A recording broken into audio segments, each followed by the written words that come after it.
Bakpia Zada telah berdiri kurang lebih 3 tahun dan berlokasi di Jogja. Bakpia di sini diproduksi dengan mesin yang canggih untuk menjaga kestabilan rasa dan kualitas dari bakpia. Perusahaan ini menjual berbagai macam variasi bakpia. Bakpia Zada sangat digemari masyarakat Jogja dan juga para wisatawan. Saat ini, CEO dari perusahaan ingin melebarkan sayap bisnisnya agar bakpia ini dikenal secara nasional. Maka dari itu, diadakanlah meeting bersama para manajer untuk membahas rencana strategis tersebut. Ini Acintia, manajer operasi, orang yang selalu mengontrol produksi dan kualitas dari bakpia agar rasa dan kualitasnya selalu stabil. Diana, manajer keuangan, orang yang bertanggung jawab untuk membantu perencanaan bisnis dan pengambilan keputusan dengan memberi nasihat keuangan yang sesuai. Rahmat, manajer marketing, yang paling tahu tentang pasar dan juga yang paling kreatif untuk mengembangkan bisnis dari Bakpia Zada ini. Aldo, manajer SDM, karena beliau sakit jadi beliau terpaksa ikut meeting ini secara online.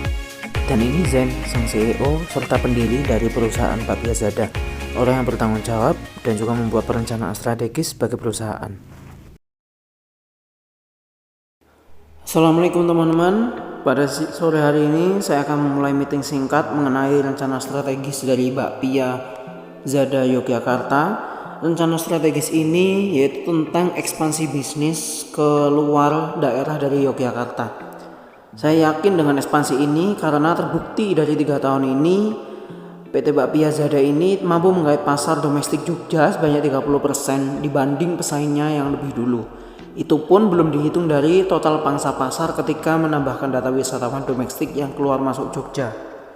Ekspansi bisnis ini terbagi menjadi 3 tahap, yaitu tahap pertama produk dikenal di Jawa dan Bali, lalu tahap kedua produk dikenal di Sumatera dan Kalimantan, tahap ketiga produk dikenal di Sulawesi dan Indonesia Timur. Strategi yang akan digunakan untuk pengembangan bisnis ini yaitu investasi di bidang periklanan dan marketing dengan tujuan menciptakan brand image dan memori dari konsumen potensial. Untuk mematangkan hal ini, apakah dari kalian ada yang mempunyai ide atau saran? Saya mungkin ada usul nih. Bagaimana kalau perusahaan kita ini menginvestasikan iklan di TV nasional sebesar 50 miliar selama 4 bulan? Maaf Pak Rahmat, kalau boleh tahu 50 miliar itu dialokasikan untuk apa saja ya? Nah, biaya iklan tersebut meliputi iklan pendek di prime time dan sponsor di event atau program TV dengan rating yang tinggi. Tapi Pak, menurut saya dengan mengeluarkan biaya sebesar 50 miliar dengan tujuan untuk kontrak selama 4 bulan saja di TV nasional, itu tuh mustahil untuk perusahaan kita, itu terlalu besar Pak, dan itu bisa membuat over leverage juga. Kenapa investasi ke TV nasional itu mustahil? Dan kira-kira apakah ada solusi?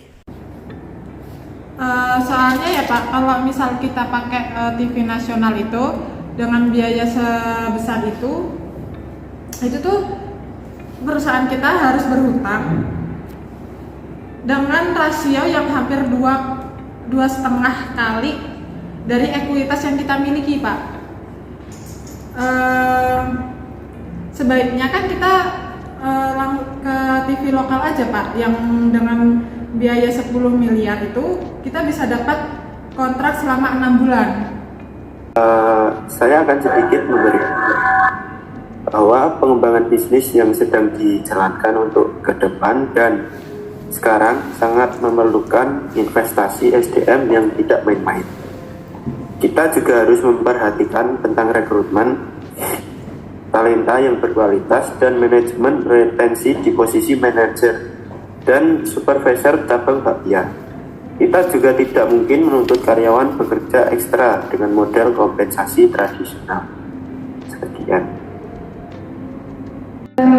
Pendapat saya sendiri, saya setuju dengan usulan manajer pemasaran kita, karena menurut saya strategi yang diusulkan itu justru mampu menjadi terobosan baru bagi perusahaan kita dan Mbak Pia pasti akan dikenal secara nasional, bahkan juga berpotensi akan go internasional.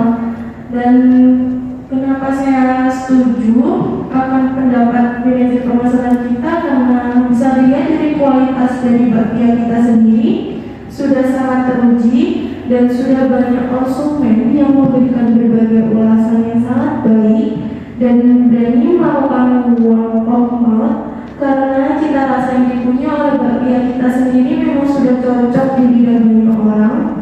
Dan yang terakhir juga saya sudah membuat proyeksi pangsa pasar yang bisa digait dan konsumen berpotensial yang menjadi konsumen real sebanyak 1000% dari pangsa lokal saat ini.